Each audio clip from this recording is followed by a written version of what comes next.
And boom, here we are. Welcome everybody out to this NGS Division E West cast. My name is Valcomer. I am joined today by Anaressa, and we are here to watch, as you can see, I guess I should point this way, creepy crawly spiders against Phoenix Rising Amethyst. That's going to be strange for me to remember left and right or backwards for me. But glad to be here, and Anaressa, thanks for joining me. Very glad to be here. So I'm gonna jump into the lobby. Well, no, I'm gonna hold that. I'm gonna let them know. Probably should have let you do that. All right. So I don't know the map bans. I wasn't there. I was still working on Kids to Bed. So I know the map bands. will you fill us in, please? Yes. CCS won the coin flip and opted for first pick. Um, Phoenix Rising banned Tomb and Volskaya, and CCS banned Sky Temple and Infernal. And you will see shortly we are going to go to Alterac Pass for our first map of the night. Which We is are hopping great into the draft right now. because even though my controller doesn't work perfectly, Alterac Pass is what I had in there. Ooh, my logos Awesome. aren't perfect here, but we'll work on getting these fixed.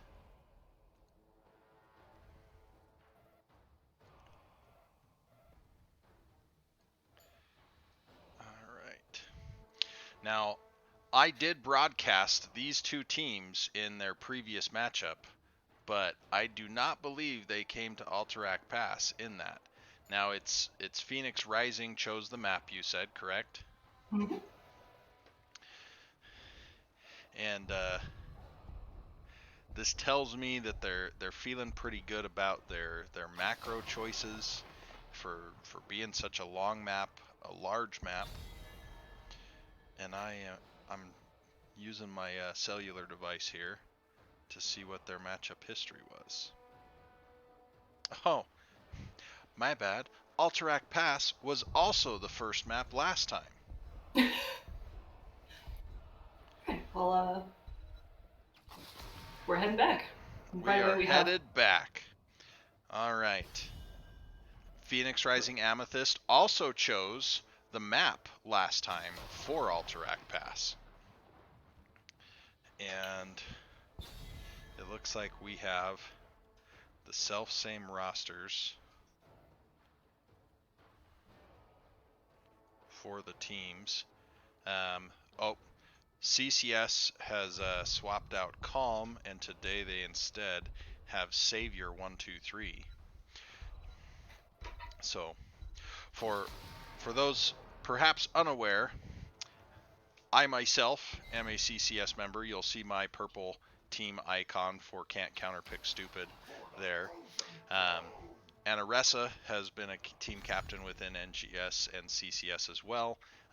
You'll see when we go on to our double cams option that my overlay for Discord is showing. We're gonna figure that out, folks. while you're doing that, we did have quite a tank choke coming out in the first round of bans. We had Diablo, May, and Janna all banned out. So both teams snapping up their tanks early. We've got Anubarak coming out for CCS and Stitches coming out for Phoenix Rising. And Barista has also picked up Anduin. So for pulls on pulls on pulls. So Space Pope took Stitches last time also. While It's a good we pick were on this here. map. So, all right, I think I have fixed our names popping up in the top left corner constantly. I'm back on the draft. Rhaegar making it to round 3 of the draft is a little bit intriguing to me. Cordona did play the Rhaegar last time. I really like the Anubarak choice as a counter to Stitches. I'm interested to see how that comes through. There's been a little bit of a role shakeup. You can see Gib, who was tanking last time and had Johanna, is now on Sylvanas, and Sparhawk, who was damaged last time on Tassadar, is healing, and Cordona, who was healing last time as Rhaegar, is now tanking as Anubarak. For the side of Phoenix Rising Amethyst, they played Brightwing last time, so Chung will have to choose a new auto attacker.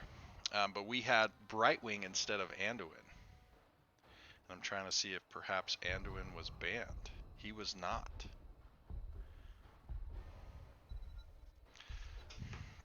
So I like Sonya. I like Tychus.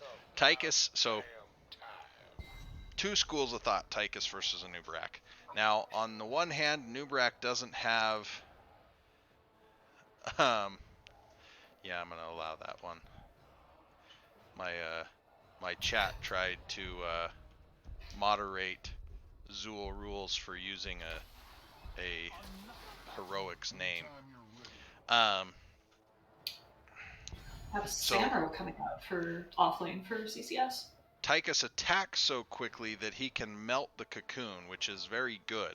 But Anub'arak not being the healthiest tank and being able to toss up a shield can help against minigun and survive decently well. Now he's still taking percentage damage and he still has a low health bar, so it's still 3%, but it doesn't seem as big of numbers as if you're minigunning on somebody like Stitches or Diablo. So Samuro was a big piece of Creepy Crawly Spider's last matchup on this map. And so I understand why they're going back to that, and I think they have a lot of macro pressure on the side of Creepy Crawly Spiders. But you have some big macro pressure with Asmodan and some huge pick potential with Stitches and Tychus and Anduin. So I like both of these drafts. I would say they're both very standard for this map. And we're going to come back here really quickly while we are waiting. So strictly off of the drafts, is there one that stands out to you? I realize I've been doing a lot of talking. All good. Yeah, I like both of what, I like what both of these teams are bringing to the table.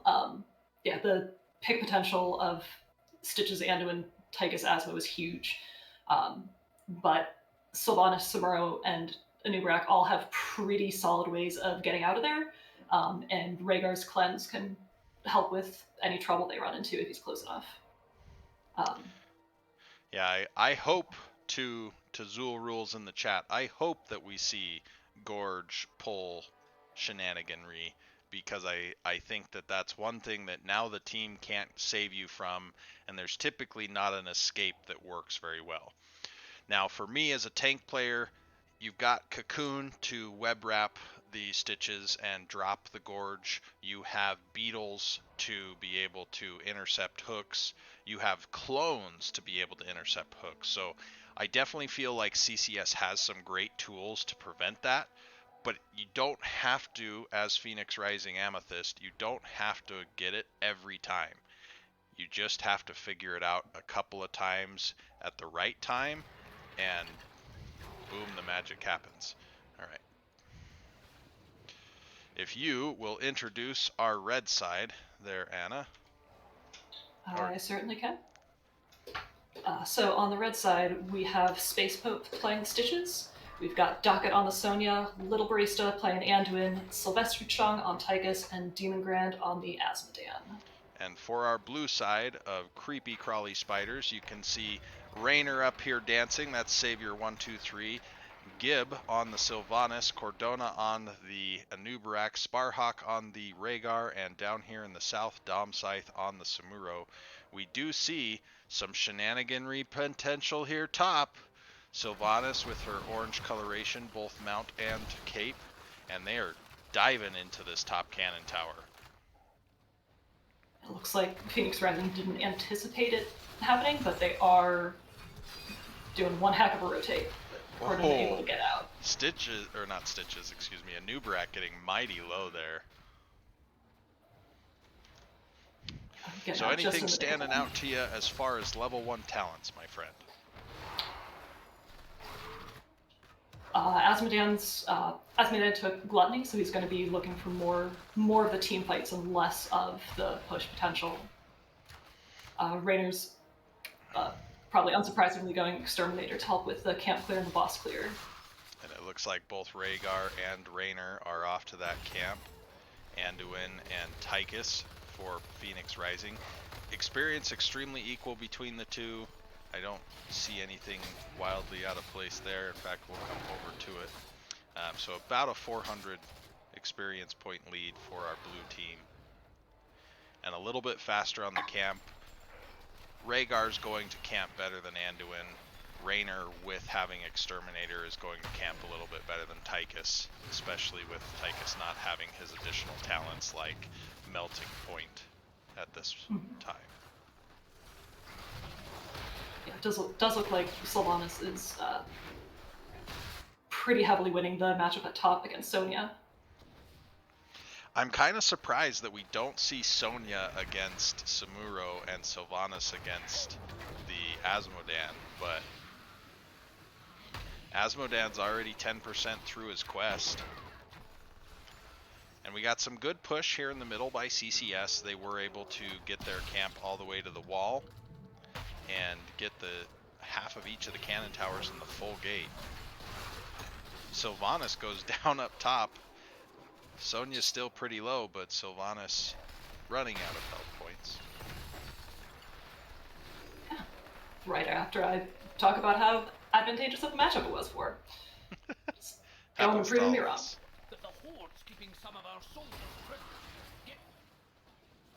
Starting to learn about the caster curse.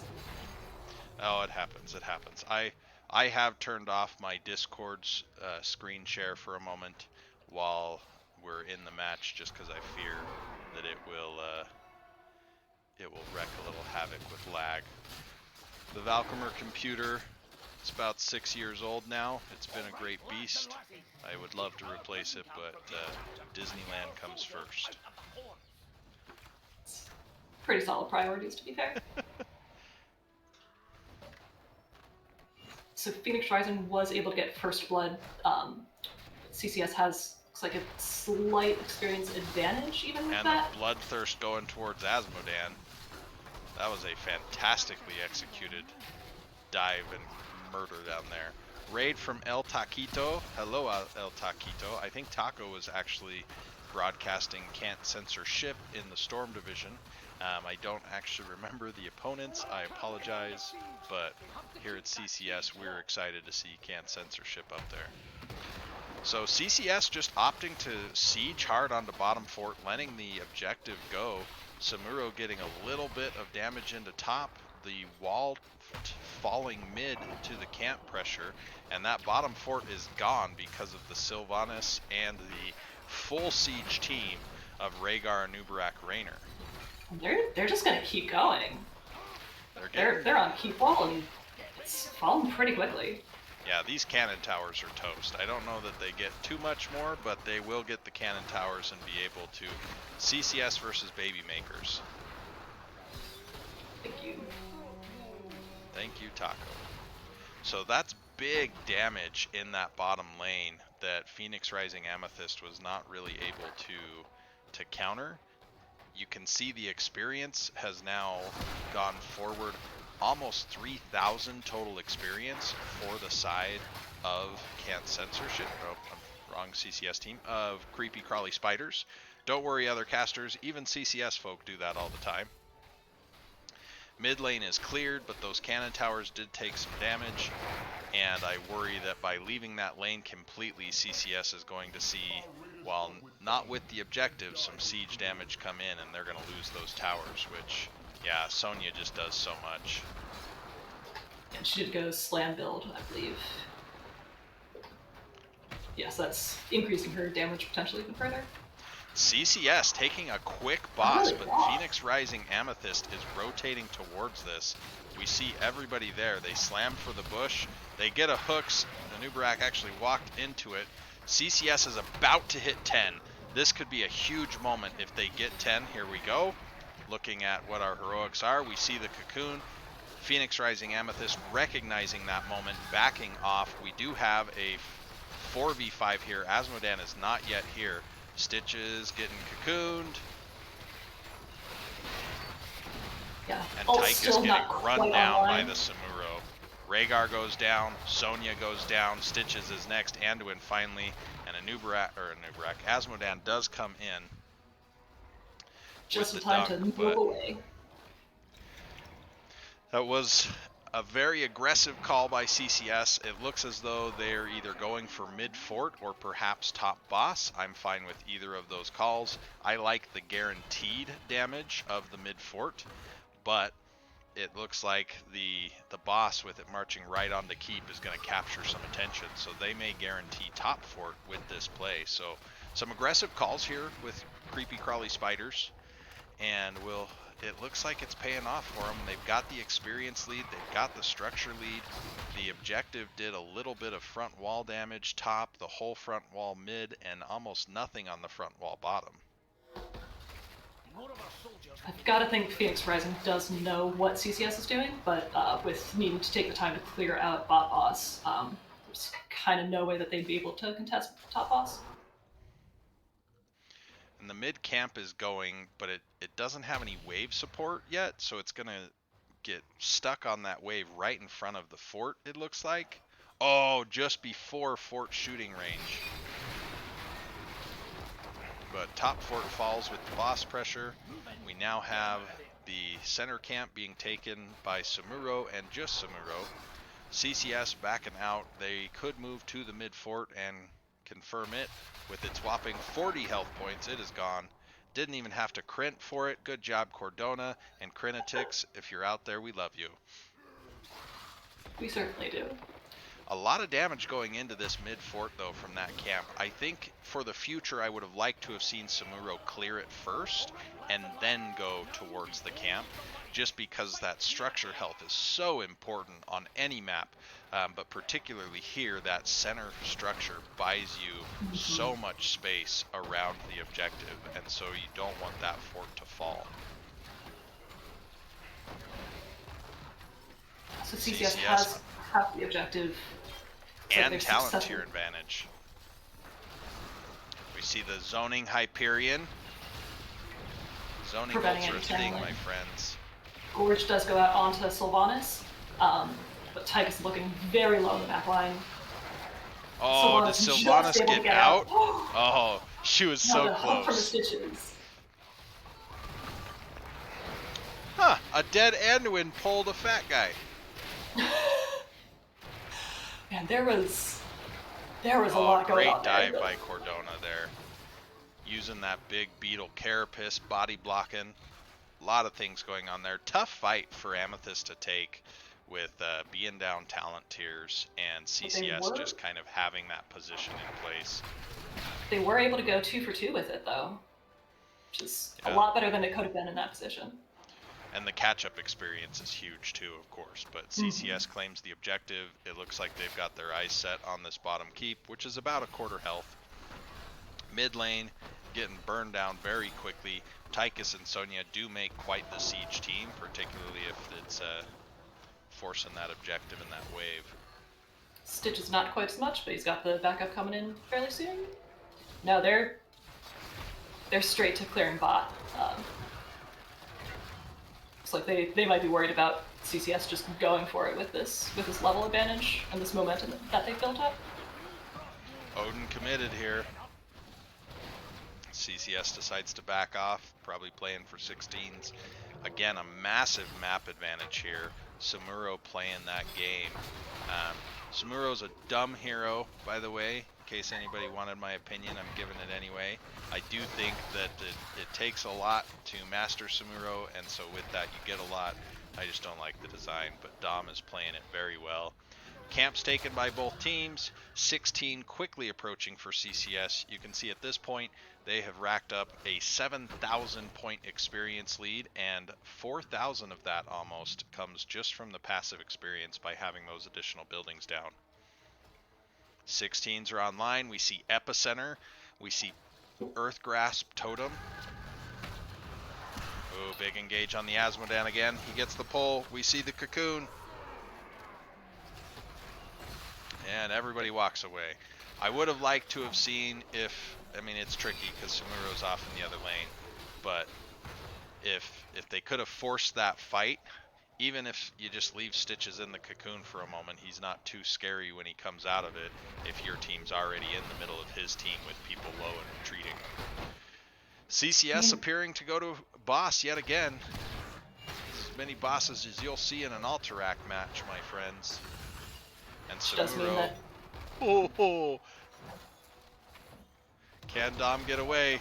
Clone teleport. They pick the right one. Dom teleports again. He's running around backwards. So with the shenaniganry in true ancient CCS style of Samuro, we see Dom keep the other team busy 1v5 because Samuro is weird. And CCS finishes the map. Big dive in with that epicenter. Light bomb to counter it. Odin's committed. Leap is committed. Sonya goes down. And they are slowly retreating back through this boss. Phoenix Rising still down the 16 talent here, but it looks like they're going to be able to keep it to just the Sonya death and not snowball into more than that. I can certainly understand taking the objective here, but there's part of me that wonders if they just could have ripped into mid-fort a little bit here and then retreated through the camp and the objective. But they send Dom to the objective. They take their 4-man up to the top. Phoenix Rising easily clears that boss. Their health on their core is regenerating. Alterac Pass having that opportunity as the one map with fully regenerating cores. It do still not quite have level 16s online. Oh yeah, super close. Sonya's gonna pick it up here in another wave or so, but Phoenix Rising gets the door shut on the prison camp, backs up. They're looking for 16s. There it is. This can be some big talents. Ooh, Anduin getting chased down. Uses Light Bomb to deter. Stitch is going for the long-range hook. Samuro dodges it. So Phoenix Rising, I do think that they can defend the objective here. And so I like the idea of let's minimize the damage to our top fort. We're going to defend this objective. We're going to take a fight at 20. Yeah, they're definitely doing a good job of avoiding the but I wanted that fight, I still want to take it even though we lost one mentality that can just sink a team so quickly. Well, and Light Bomb's not a particularly long cooldown. You can see that on the screen, folks, at 60 seconds. And so they committed it during that fight. It'll be back up for the next fight in another 12 seconds. That'll be up. And so it's you can defend this. The other team's going to be 20. It's going to be tricky. You're going to have to play really slow, but it is possible to defend. I do think you want to make sure you defend that keep, though. Yeah, I do think Phoenix Rising is doing a better job of playing. Big mind control. Sonya's deep with that. She tries to jump out, but it's just barely too late. And that's a scary amount of damage that's now missing in CCS with this objective. Takes it. That kill was big. Alright. Yeah. One. Come back here. We're going to turn on my green share again.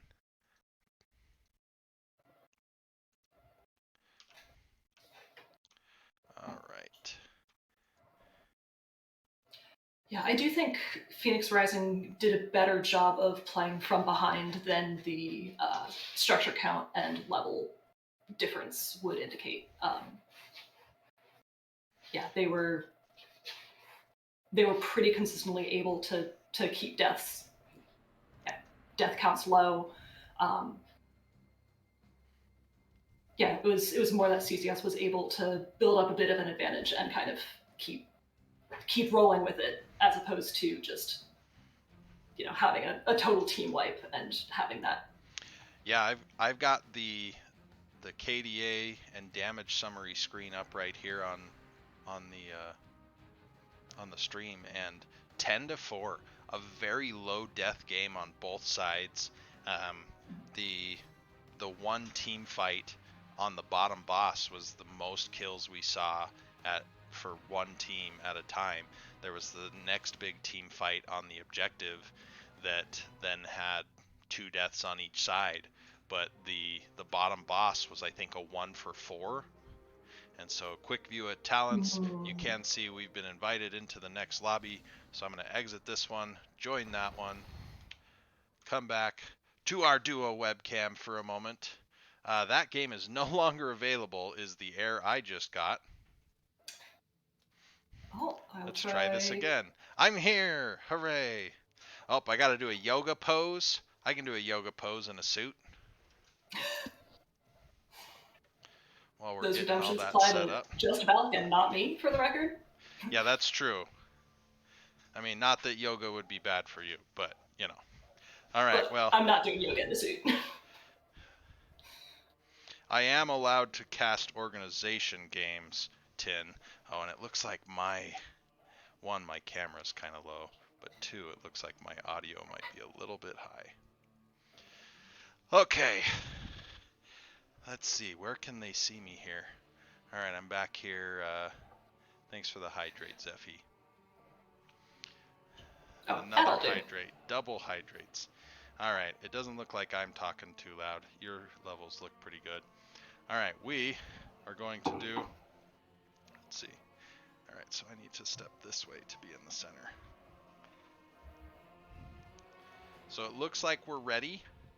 I need about 20 seconds before I can switch over our overlays as I'm here doing this. But if they've got everything ready, we're not far from it.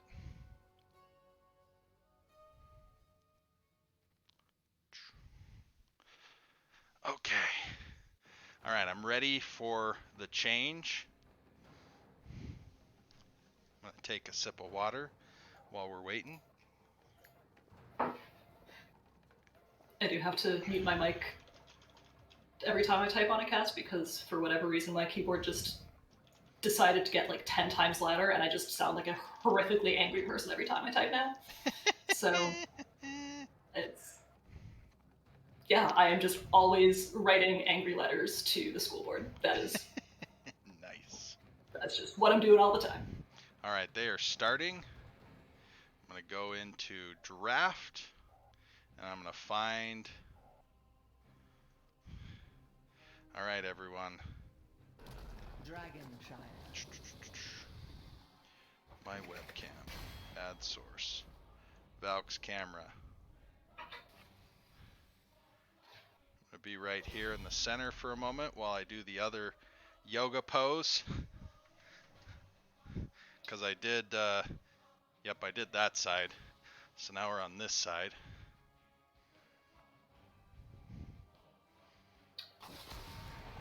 I hadn't noticed this in the lobby, but it does look like CCS has first pick once more, meaning that Phoenix Rising opted to take us to Dragonshire in particular.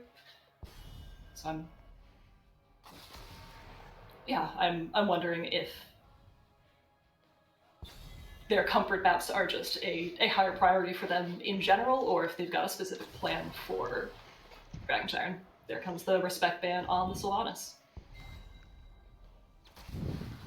A new Brack being banned out by CCS this time, which makes me think that the first pick in Game 1 may have been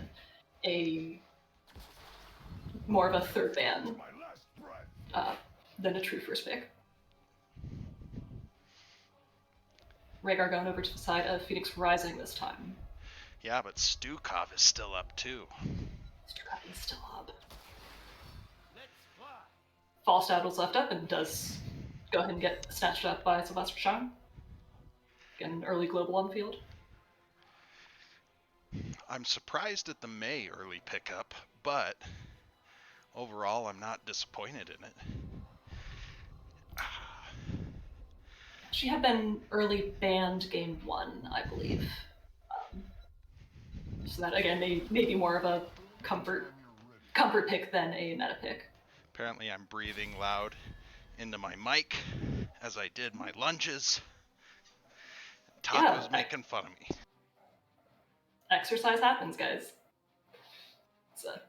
Cardio is an important part of life, which is why I'm not doing it right now.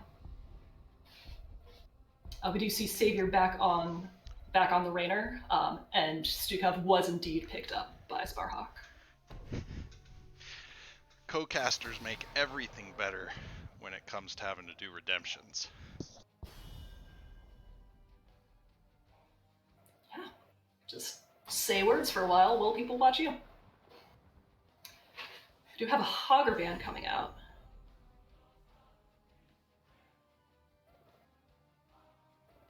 Which we hadn't seen last game at all.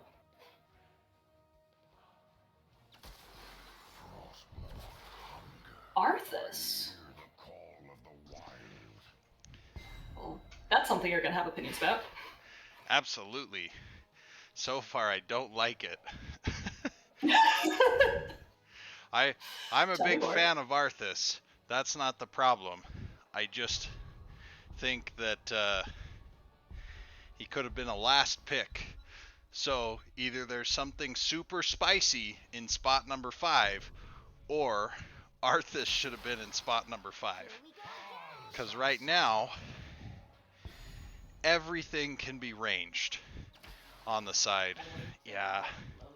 There's the spicy pick. But, so if you're... Alright. So a couple things that I don't like here. So, I definitely like the idea of Kerrigan, but and you take Arthas so that they can't take him, but I don't think they were going to with the May. And so I would have liked to have seen somebody that could close the distance on Raynor or Crawly a little bit more. Just to... In the tank position, you mean? Yeah. Yes, I know Anubarak was gone, but Muradin was up, Raynor was up. Raynor? Varian. Way That's different. a little bit. Sorry, Robert Clotworthy and Chris Metzen. Apparently your characters sound the same to me. Those are the voice actors of the two. I figured as much, wasn't going to challenge it. All right, we're going to zoom out here. Will you introduce the blue side this time? I certainly will.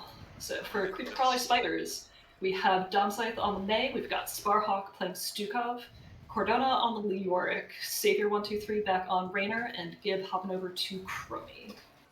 And here on our red side of Phoenix Rising Amethyst, we have Space Pope on the Evercool Arthas. I also really like... Oh, whoa. My camera went wonky there.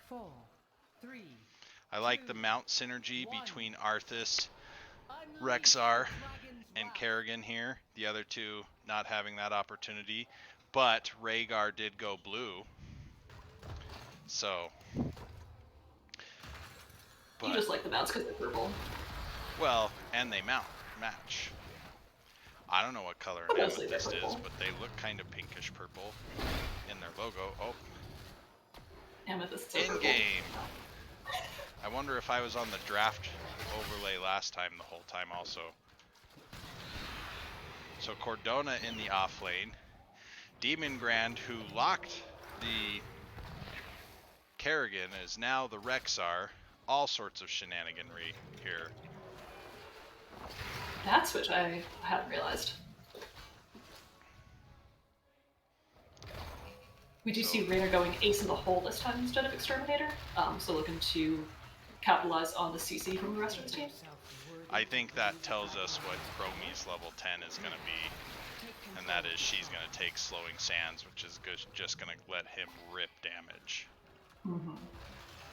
Yeah, I mean, May's base kit and Stukov's base kit also help with that, but yeah, getting somebody stuck in Slowing Sands and just wailing on them with Raynor attacks, yeah, that's going to hurt for sure. So CCS slightly ahead on the experience, I mean, ever so slightly here. They did take the camp moments before.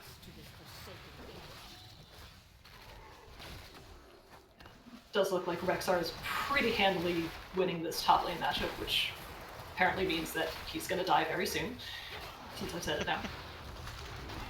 I don't know, I think Demon Grand at full health, nearly full mana is doing alright. And I don't think Cordona is terribly worried about it. He appears to just be saying, I'll double soak. Ooh, Kerrigan stunned. Nice purge for the cleanse. Yeah, it looked like there was the Stukov slow that he was able to activate in time to keep her stuck in the May Blizzard. So, yeah. Oh yeah, I should have done my Spazzo overlay. Then we could see their base kit cooldowns. Oh, I didn't realize that existed. Yep. I'll find it, but Spazzo has a replay interface that works great, folks. I still like Alio. Yes, for lack of visual clutter, if you will, but... Ooh, good juke on the Misha charge there. But one cannon tower and the gate, and now a wall down in the bottom lane. Still that slight experience lead for CCS. We see Little Barista taking the top camp, which I think is going to be big in that lane pushing. But they're giving up a lot here in the bottom, and that's scary to me with just how much poke Crawly can have.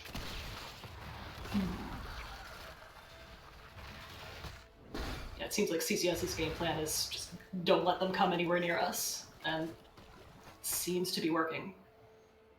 Yeah, they're doing a good job of juking and jiving. They're keeping ahead on the soak ever so slightly.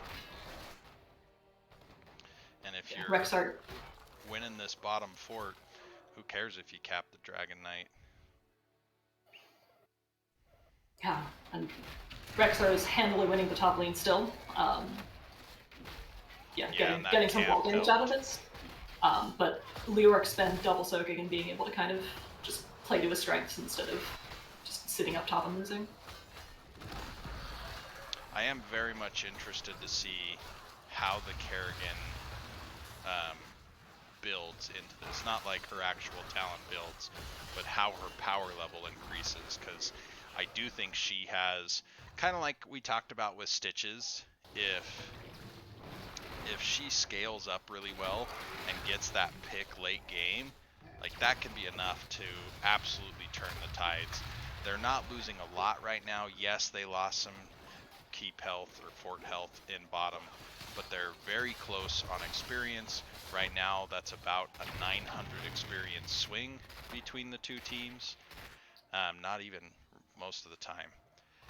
And so if they can keep in close as Kerrigan gets scaled, I'm interested to see if she just gets to go wild.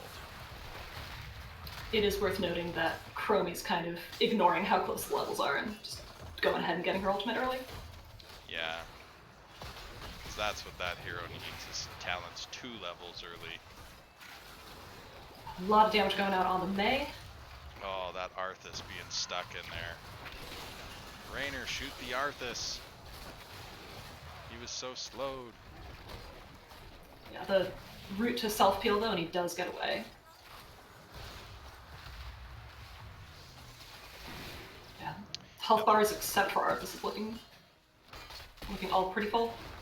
The wave clear is just a little bit easier for CCS here. Mm-hmm. And Arthas going into a very ranged mode with Immortal Coil and Death Lord. Ooh, chat brings up something great. If we get Syndragosa, oh, and it's Ancestral, but if it was Syndragosa Bloodlust, oh man, that would have been great spice. Ooh. With Kerrigan. I've got to think we're going to see Gust, not Hinterlands. But right now, Falstad is holding that. CCS possibly looking for a rotation gank onto Rexar. They did take that top or bottom fort. Oh, Rexar gets stuck in the entomb, and he goes down. They did cede the bottom camp over to Phoenix Rising. Oh, big root on the Raynor. He does get out though. The damage had already split quite a bit. Yeah, and with his just base kit letting him walk away faster and heal up while he does so, it's hard to finish off a kill when he's that close to towers. Super slap coming out. Stukov does get stunned. We see the ice wall actually saving folks from the stun, but the silence is there on Arthas. Cordona is here, 5 seconds on Entomb. The Gust comes out, getting them out of dodge. Big Ancestral, everybody walks away. So even though it was a 5v4, the members of Phoenix Rising Amethyst were able to stay alive, get out, and live to see another day. And That give Rexar enough Entomb time is to spawn and take top point back, and looks like he's getting fort pressure now as well. Entomb comes out on Kerrigan. It's looking she's rough. toast. Yeah.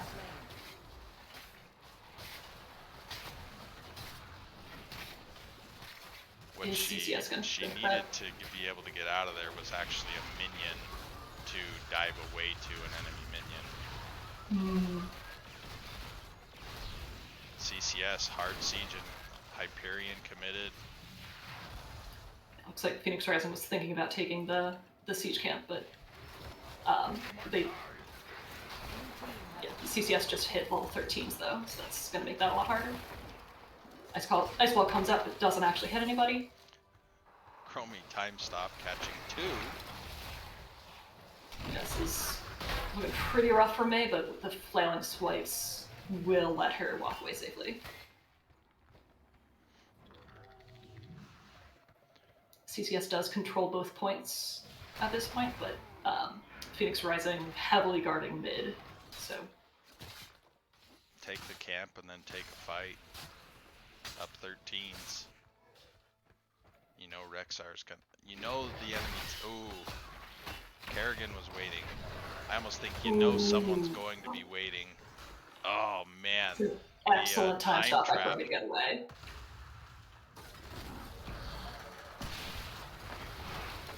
And this might give CCS the space they need to cap the Dragon Knight. Phoenix Rising has gotten the level 13 advantage back though. There by Space Poke using the Immortal Coil. Kerrigan goes down. We see Ice Wall, we see Syndragosa. We didn't see Gust yet. I actually wonder if Gust may have saved Kerrigan, but I didn't pay attention to whether or not it was up in time. So the unyielding despair means that he doesn't lose to Misha if Misha's not being microed. And sorry, I missed the Rex or Rhaegar kill because I was focusing on the off lane for a moment. Yeah, he was almost able to get away with self-peel from the healing totem, but the Crawly Qs with Q build were able to sniper from almost max range. Yeah, a proper greeting, level 5 for Crawly, providing that extra damage. The team kind of leaning into the whole, are you CC'd? Yes? Alright, this is bad for you kind of gameplay.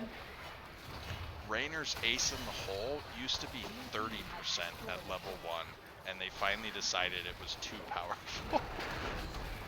Big Entomb. The Gust to try to get away. Misha and Arthas go down. The Entomb with the Stoop House Silence, giving them a budget level 20.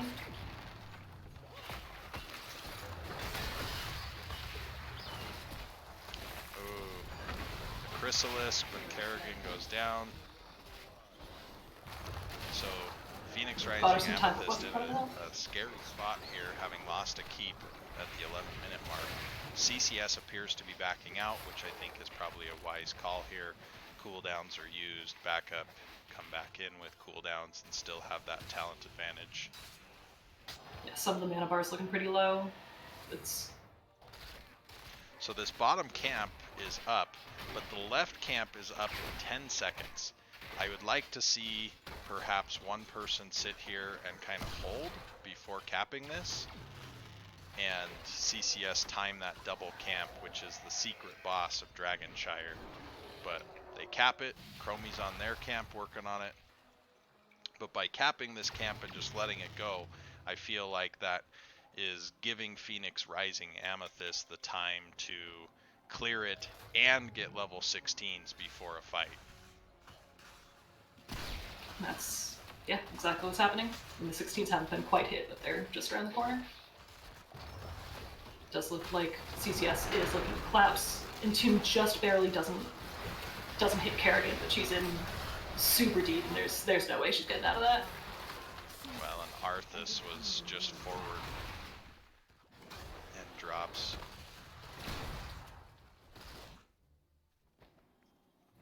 So a scary spot with now 2 camps coming in here. No main tank, and the keep is already gone. Red team's core is under attack. Yeah, We see Hyperion go out. This is a very dangerous core to fight under. We see Raynor. Oh nope, that was May get scooped. Excuse me. Shields are now down. Those slows are hitting. Kerrigan gets stunned and sandblasted to death. And this core is going down, my friends. Yeah, it looked like Rhaegar had tried to Ancestral Lore at the last minute, and going to the Chrysalis canceled it, which is a unfortunate interaction.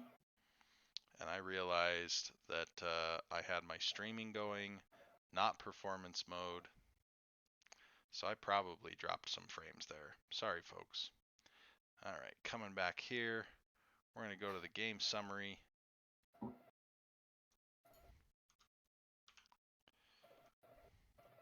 suppose I don't need the performance mode now. Could have just for funsies.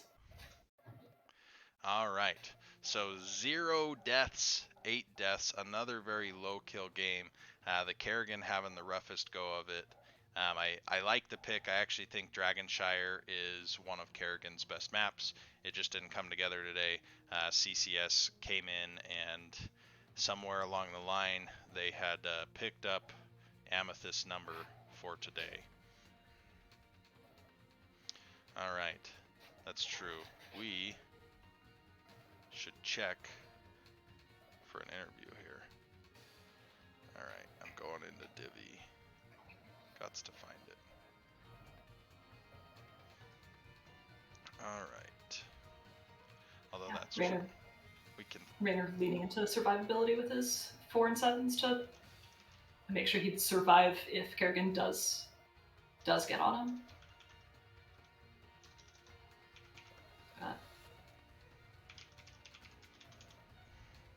And yeah, Chromie at level 4/2 in Chromie terms, taking the talent that slows enemies and speeds up allies whenever they get out of time stop. So really maximizing the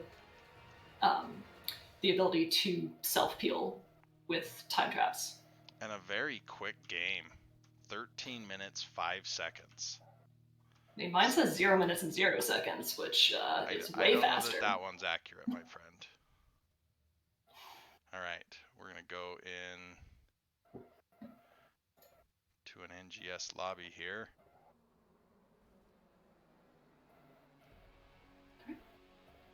That's true. I'd say we'd go into lobby 4 for them, but not possible.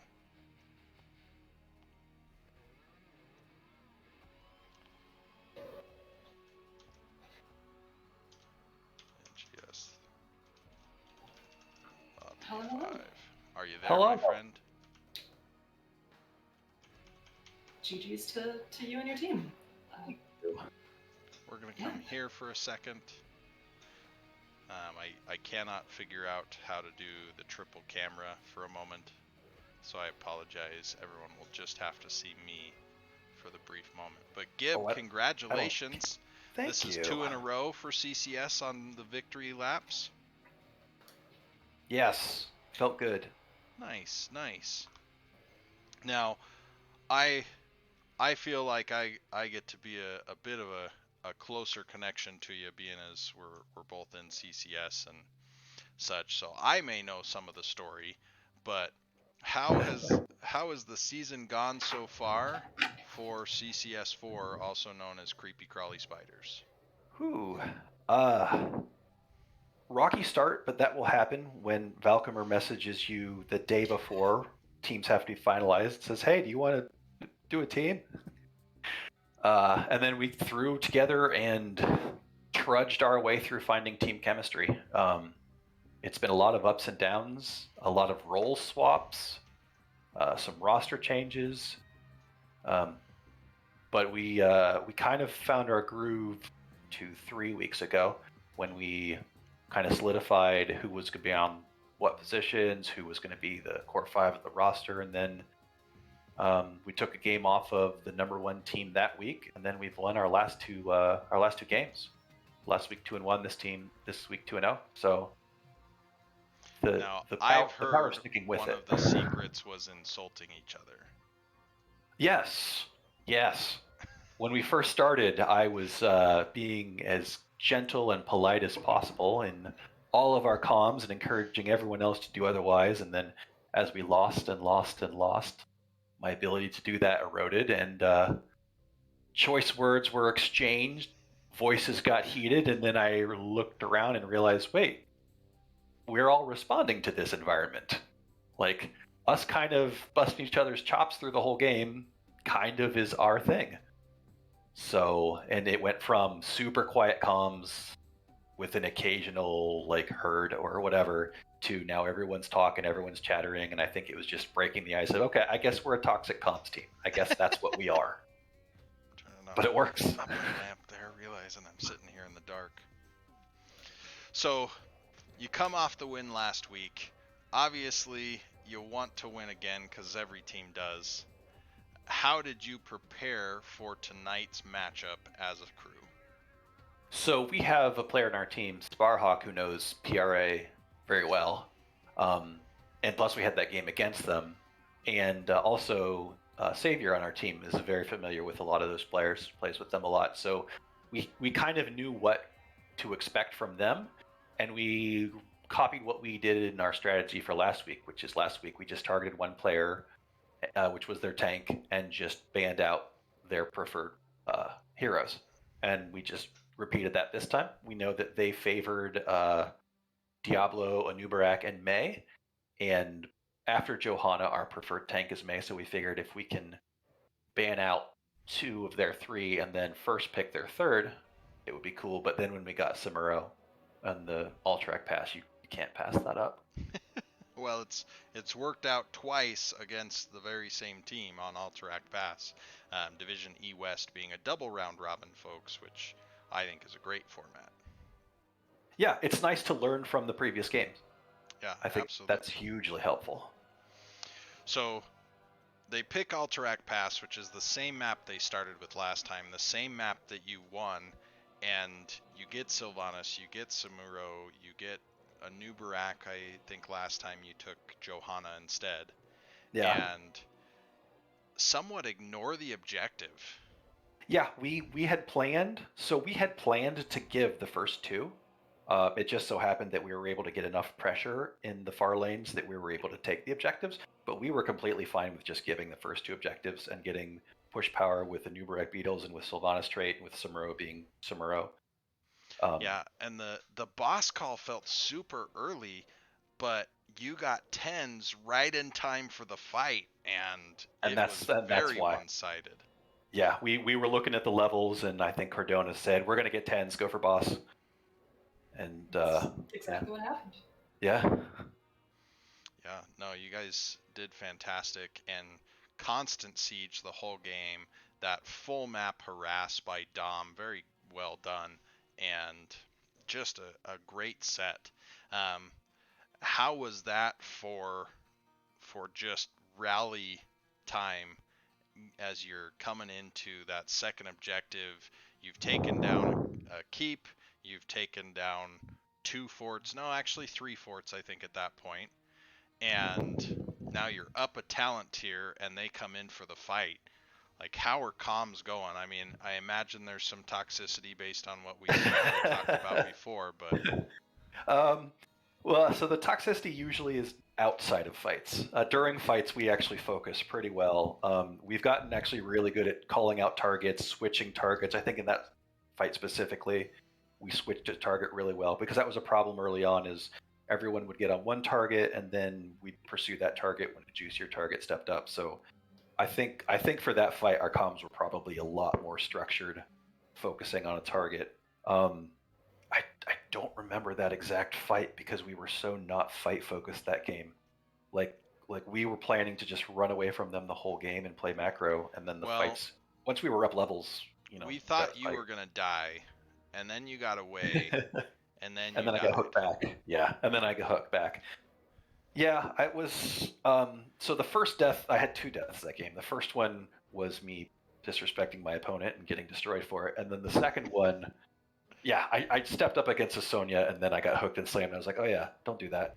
And then that second one, I would have gone out sooner, but our timer was so low. I think I got that death right as we won the objective, and it was Stitches that was standing in front of the camp.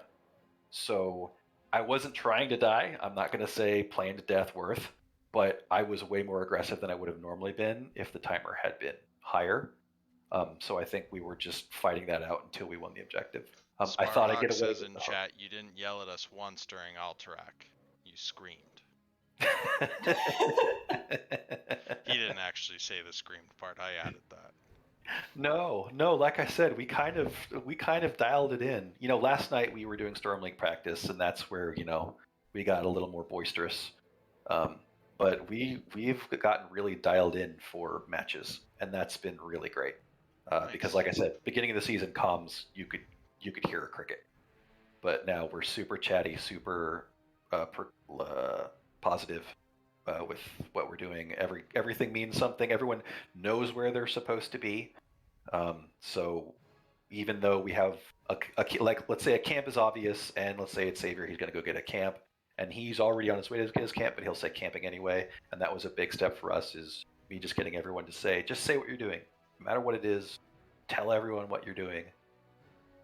And I think that really came together in that game, like I said, with targeting and focus and macro. Well, and we saw 4 boss takes on Alterac, which That's our strategy. When I've seen 4 on that map in a relatively quick game, like you ended right around level 20. This wasn't a level 25 game or something. So yeah, we specifically take Exterminator Rainer 4 bosses on that map, and I hate Exterminator. I hate it with a passion. And Cordona and I go back and forth. No, Ace in the Hole is. and we argue about it, but there I don't say peep. I'm like, yep, you go Exterminator, and we treat bosses like they're regular camp. Nice. So switching gears now, we're on Dragonshire. You flip your tank and your off lane completely. Mm-hmm. You take Rainer again, and we go Ace in the Hole this time. You did, which I would say, given the lack of range on Phoenix Rising Amethyst, the poke style comp that you were able to just siege a little bit more, Yeah. absolutely paid off. And that specific core 4 comp, Chromie, Rainer, May, Stukov, we have practiced all week for 2 weeks. Well, good news, Division E West. Gib is so excited for the victory, he's telling you all of the secrets. Yes, ban all of those, and then we'll take Samuro and Johanna and Sylvanas. Go for it.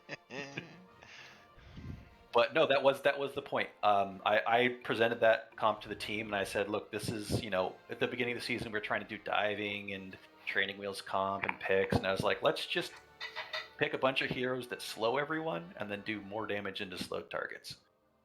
And yeah, so that proper greeting kill on Kerrigan there towards the end was just deleted. Yeah, it's so much damage.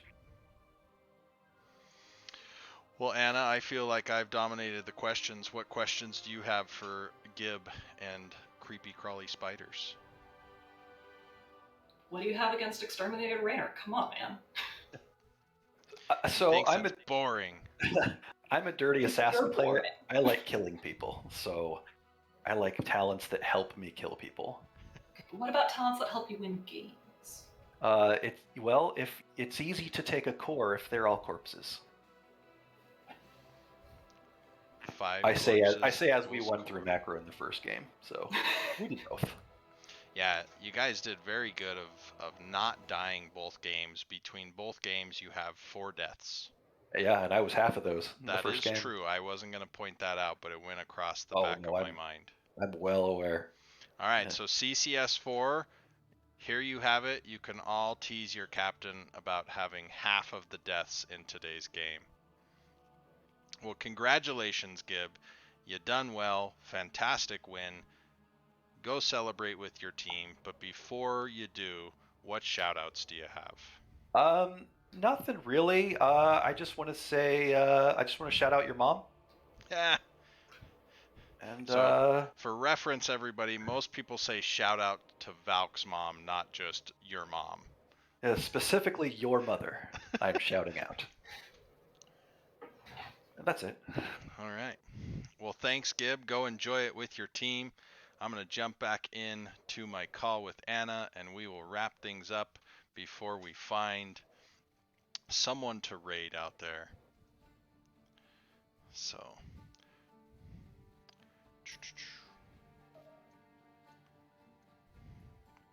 all right. Well, there you have it.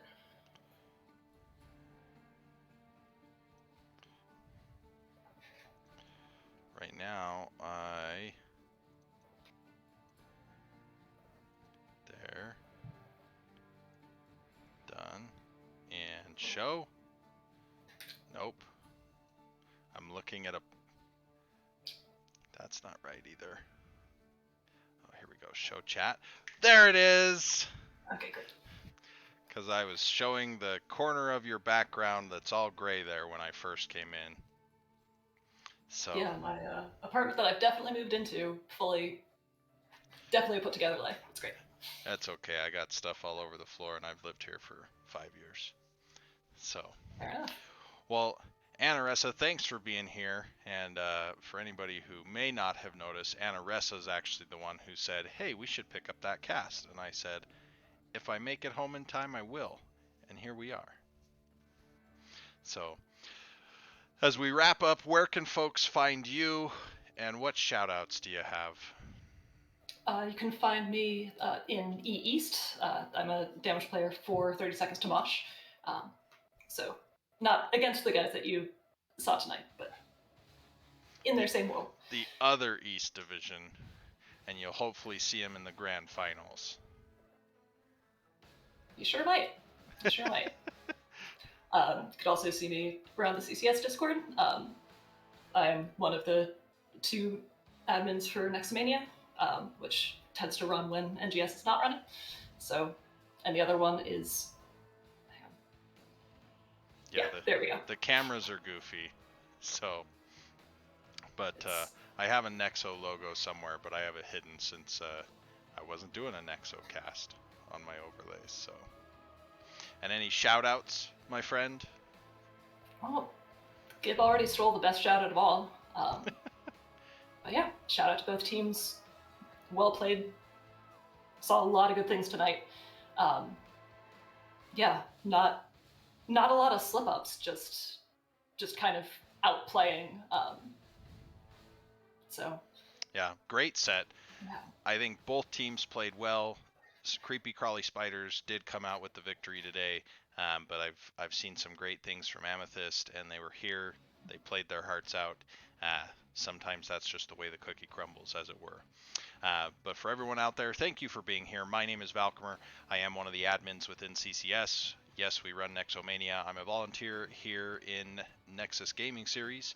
You can catch the late night face check, which I am a host of, and every once in a while I get a cast in, though a lot of them are replay casts. But if you need more information about Nexus Gaming Series, visit nexusgamingseries.org.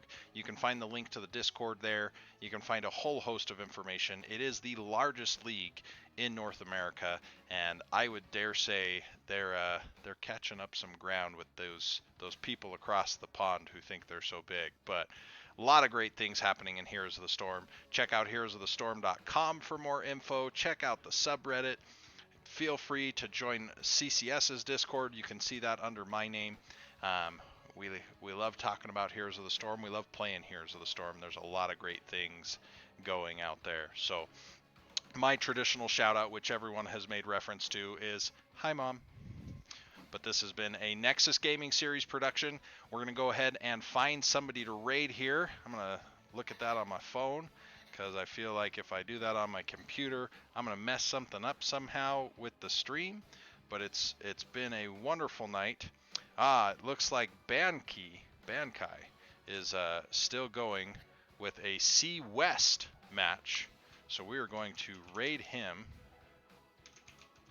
All right, make sure I'm typing this correctly. C West is another extremely exciting division. I this like season, C and hope we West. catch some of their games. If anybody's not aware, all of NGS balances around C West. It's the center of everything. C East might think they're so big, but C West is the center of it all. So check out those West times. Go enjoy this match with Bankai. And I think I've waited the 30 seconds now. So enjoy and check out more stuff at nexusgamingseries.org. Goodbye now. Thanks for spending your evening with us.